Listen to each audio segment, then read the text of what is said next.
Her husband left without a goodbye. No argument, no warning, just a note on the table. I can't do this anymore, I'm sorry. 7 years of marriage vanished in one breathless morning.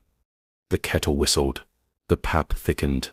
The world, as she knew it, tilted. Mama Rose stood by the window, the light breaking through the slatted wood, warm on her skin, cold in her bones. Her hands trembled as she reached for the folded note, resting on the table, creased, like it had been written in hesitation. No name, no farewell, no courage. 7 years of waiting, 7 years of praying, 7 years of worm-empty mornings and tear-soaked nights, gone with one coward's scribble. She read it again, then again, then again, like her eyes might change the ink if she begged hard enough. But it stayed, the silence, the shame, the crushing ache of unworthiness. They had tried everything, she and the man who once held her like sunrise held sky. Doctors, herbs, prayers under moonlight, but nothing grew, not in her belly, not in his patience. So now there was just her, and the walls, and the humming in her ears of dreams, turned to dust. People whispered, "She's cursed." Some said, "A woman like that shouldn't be alone."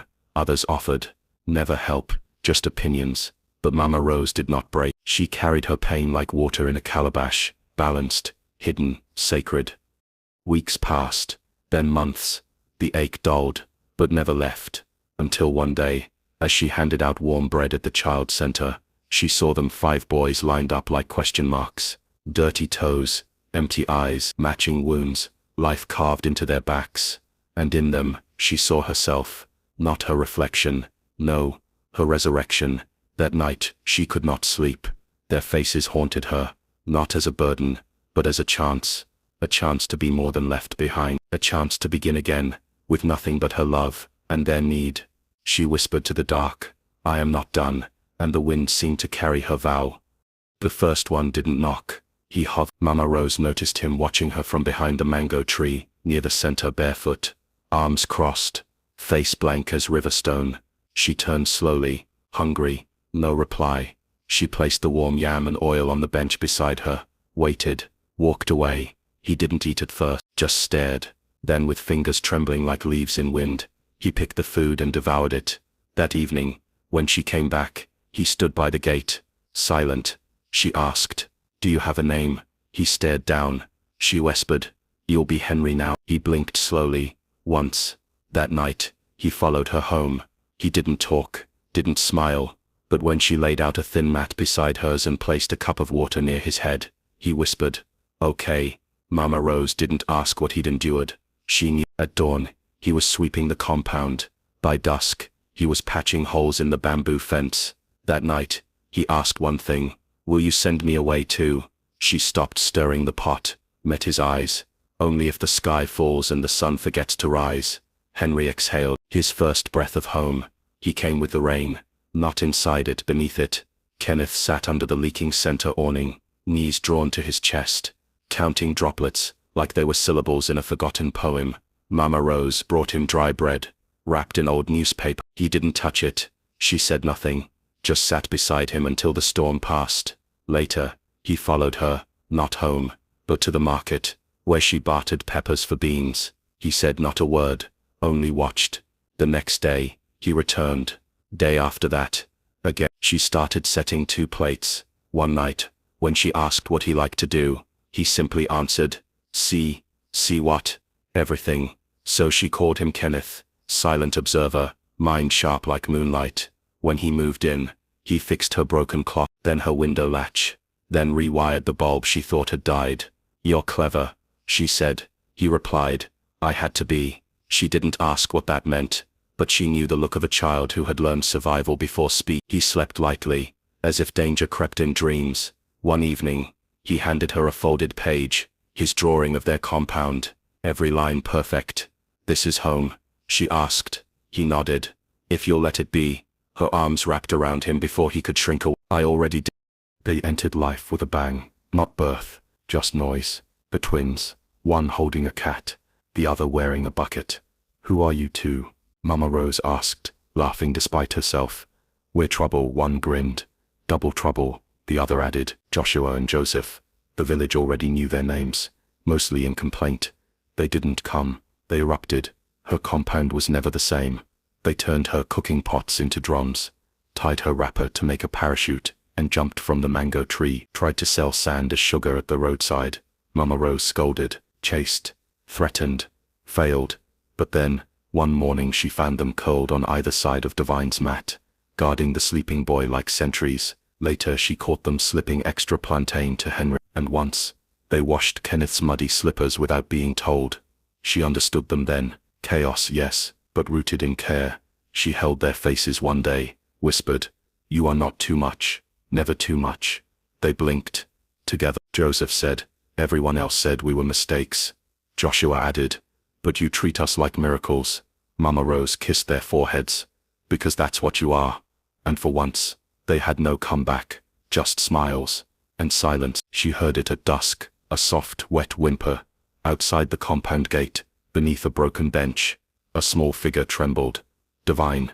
He wasn't weeping like most children. His cry came in quiet hiccups, like he'd already learned not to disturb the world. Mama Rose crouched low. "Are you hurt?" He nodded, then shook his head, then nodded again. She reached out, slowly. He flinched, but didn't run. His arms were thin as broomsticks.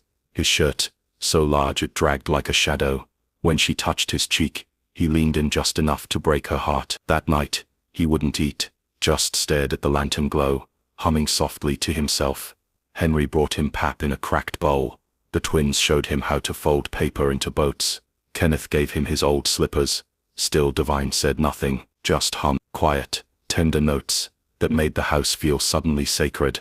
One morning, Mama Rose heard the song again, on the radio. She turned. Divine stood nearby, mimicking the tune exactly, eyes closed, lost in the melody. "You remember that song?"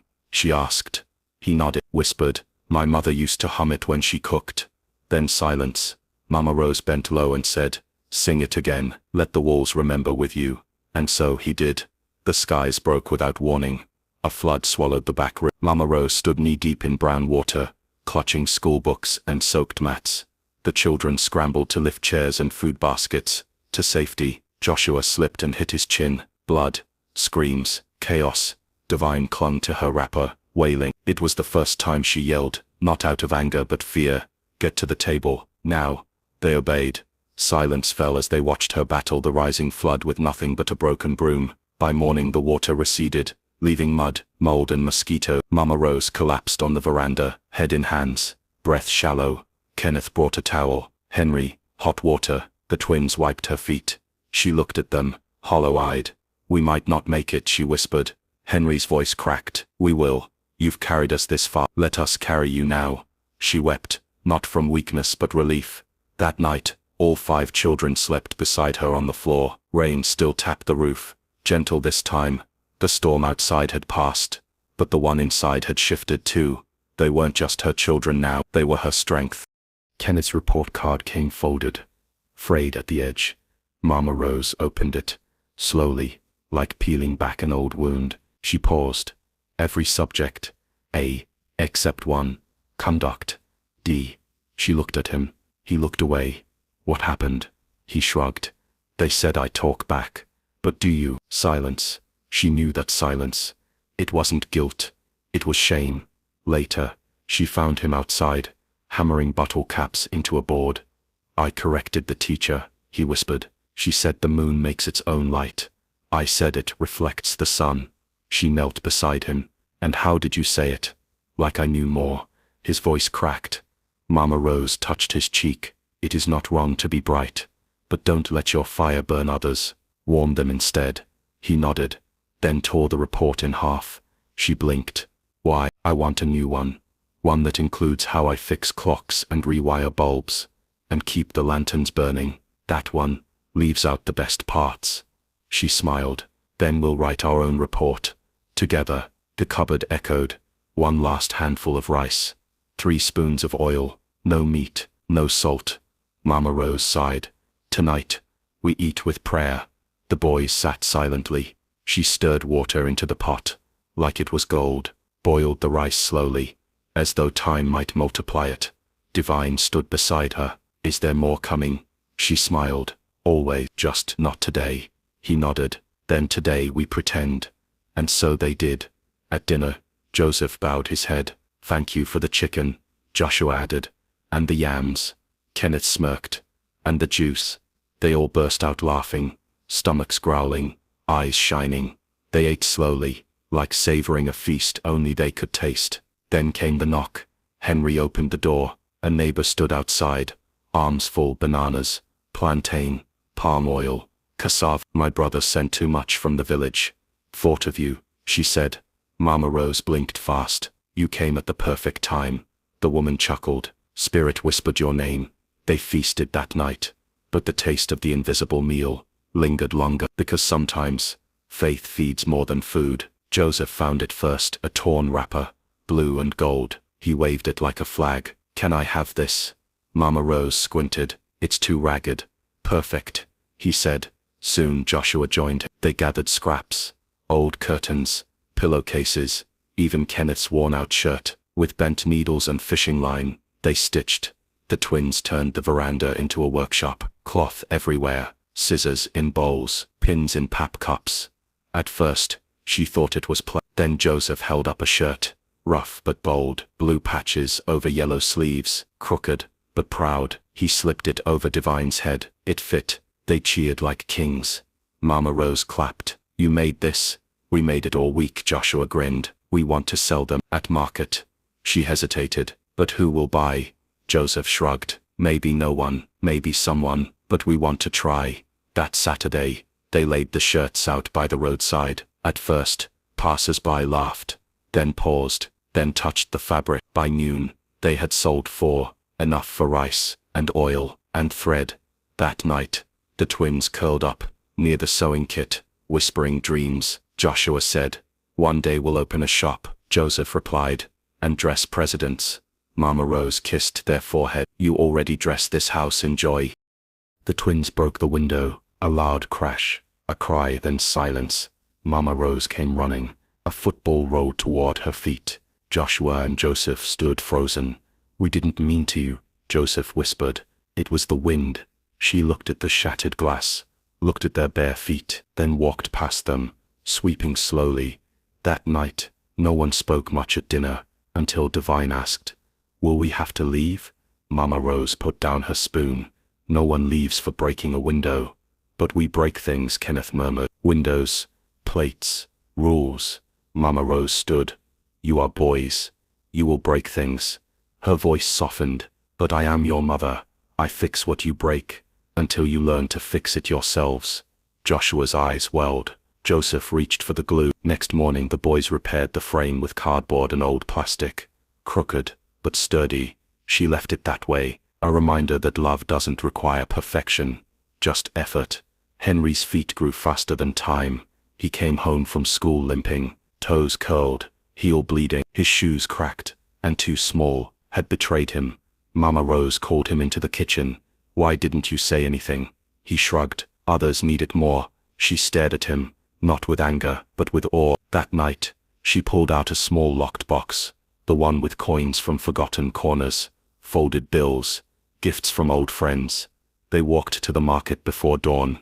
She held up 3 fingers. 3 rules. They must be strong, they must be light, and they must never hurt you again. Henry tried on pair after pair, then found them brown, wide, with firm soles. He slipped them on and ran. Not walked, ran. Back at home, he placed his old shoes on the shelf for someone smaller, he said. Mama Rose touched the new shoes gently. "You'll outgrow these too. Just promise me when you do, you'll remember how it felt to walk in pain." He nodded. "And I'll make sure others don't have to." It came in a brown envelope. Henry's name, neatly written. He opened it slowly, lips trembling. "A scholarship. Full, university." Mama Rose read it twice, then thrice. "Your name will be called among the great," she whispered. Henry stood still. "But who will help here?" "You'll help us by going." That night, no one slept. They packed memories, not just clothes. Joshua folded a note into his bag. Joseph tucked in their favorite spoon. Kenneth handed over a tiny radio, for when silence feels too loud. Divine cried the most. "Will you come back?" Henry knelt. "Always." At the bus stop, Mama Rose handed him a hand-stitched cloth. "Wrap it around your pillow," she said, "so even in your dreams you'll remember home." As the bus pulled away, She stood alone on the roadside. Her eyes didn't cry, but her hands, they trembled. She whispered to the wind, "Grow well, my son, but never grow too far from love." Divine stopped singing. No humming, no tapping, no whispering melodies beneath breath, just silence. Mama Rose noticed first. She asked gently, "Where's your music?" He shrugged. "It's gone." She pressed, but he stayed quiet. The songs that once lit their nights now sat buried behind silent lips. Then one day, the radio died. Static swallowed the evening. The house felt heavier. At dinner, no one laughed. No one asked for seconds. Not even the twins. Mama Rose found Divine in the corner, doodling on scraps. Bent notes, crooked lines, broken clefs. "You're still writing," she said. He looked up. "But I can't hear it anymore." She sat beside him. "Sometimes grief clogs the throat. Doesn't mean the song is gone, just means you're healing." He blinked. "Then how do I bring it back?" She took his hand and placed it on her heart. "Start here."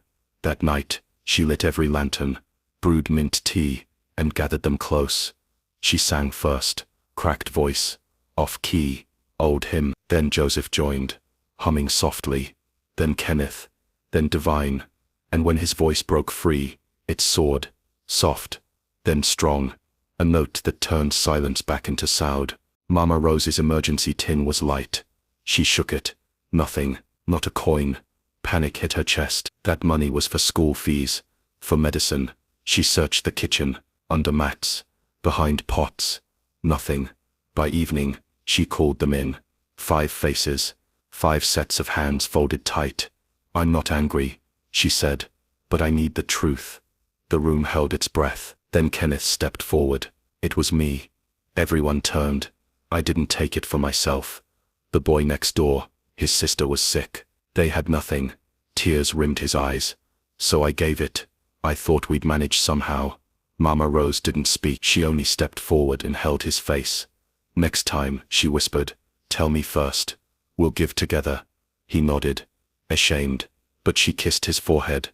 "You remind me why I still believe in the world." That weekend, they sold sewn shirts, woven baskets, even old storybooks. Neighbors came, bought more than they needed.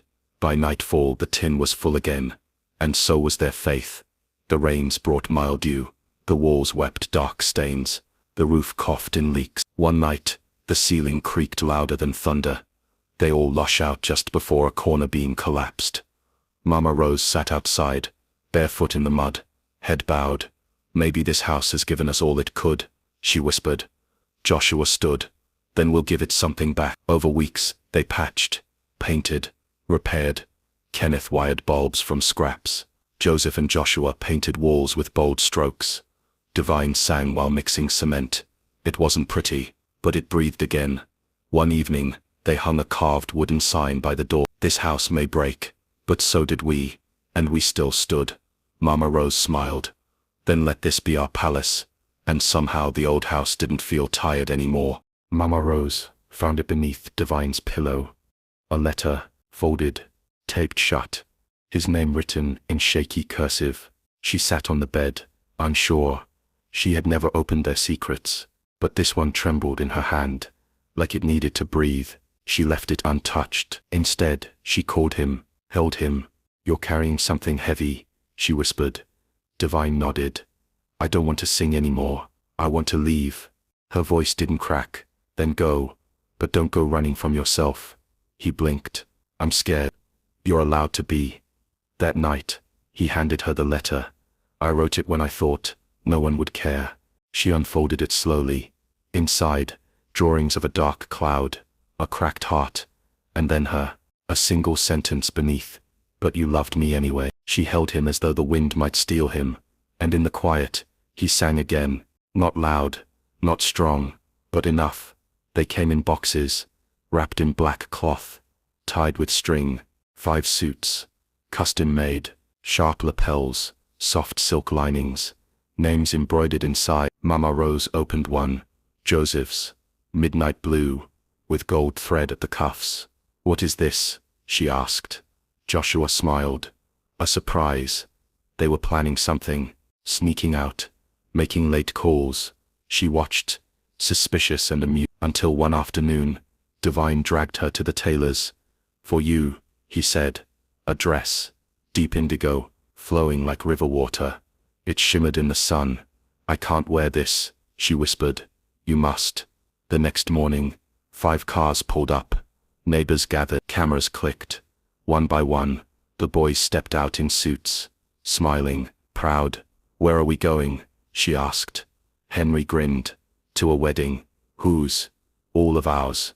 5 grooms, 5 brides. One day, one celebration." At the front row sat Mama Rose, regal in indigo, tears on her cheeks, joy in her bones. Before vows were exchanged, the MC stepped forward. "This isn't their day, it's hers." He bowed to her. The crowd rose. Applause thundered. And for a moment she felt taller than the sky. The wedding photos spread. Newspapers, social media, morning shows. Widow raises 5 kings. Calls poured in, one from a publisher, another from a foundation. Mama Rose ignored most. She wasn't chasing fame. Then came the knock. An older woman, grey head wrap, gentle eyes. "I watched from afar," she said. "I run a home for girls, and they need a rose." Mama Rose listened past her own doubts, past tired bones. "You want me to start again?" she asked. "No," the woman replied. "I want you to continue." She spent nights thinking, praying, listening to the wind. Then one morning, she stood in front of her boys. "I'm going to help raise a few more." No one was surprised. Divine smiled. "Of course you are." Henry kissed her hand. "They'll be lucky to have you." And just like that, the house that once barely held 6 hearts, prepared to open again, because Mama Rose wasn't done. She was only just beginning. It started with a nail and an old wooden frame. Mama Rose took down the cracked clock and replaced it with something new. A canvas, empty at first. Then she added 5 names, handwritten: Henry, Kenneth, Joshua, Joseph, Divine. Under each, a picture, a memory, a moment where love had outweighed lack. Soon, there were more names. Girls from the home she now visited, boys from neighbors she'd taken in for weeks. Faces of children who had known hunger, fear, silence, and then found her. The canvas grew, a wall of names. Visitors stopped to stare. Some cried, "Why do you keep them all?" Someone asked. Mama Rose smiled. "Because I was once a name with no place to hang."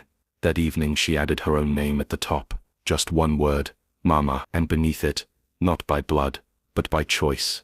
The wall gleamed as the setting sun hit it, a shrine, a story, a reminder that family isn't always inherited. Sometimes, it's built. On her 70th birthday, Mama Rose rose before the sun. The house was quiet, but not still. Muffins in the oven, curtains billowing in soft dawn. She walked barefoot into the garden, now bursting with color, roses, lilies, fireflowers, a patch of earth she'd tended each day with hands that once wiped tears and tucked in blankets. Behind her, laughter, children, grandchildren, girls from the shelter, neighbors, old faces, new ones. Her sons arrived last. Each carried something: Divine with a guitar, Joshua with a fresh loaf, Kenneth with books, Henry with a camera, Joseph with a box. Inside the box, a ring, gold, inscribed, "To the one who gave everything." She held it as though it might dissolve. "It's not a wedding ring," Henry said. "It's a legacy ring." She slipped it on her finger. It fit like it had always waited for her. A choir of voices rose, led by Divine, joined by every child she had ever mothered. She closed her eyes, not to sleep, but to feel it all. The pain, the love, the becoming. She didn't get the life she once dreamed of. She got something bigger, a life that chose her back. And as she stood beneath the flame tree, hands outstretched to the sky, Mama Rose whispered, "I was never just one thing, I was many, and I was enough." The wind carried her words through every open window, every stitched heart. And the world finally answered back. If this heart-touching story moved you, don't let it be the last. Like, share and subscribe to my channel, and keep the emotions flowing. Another heart-touching story is ready for you to listen and enjoy.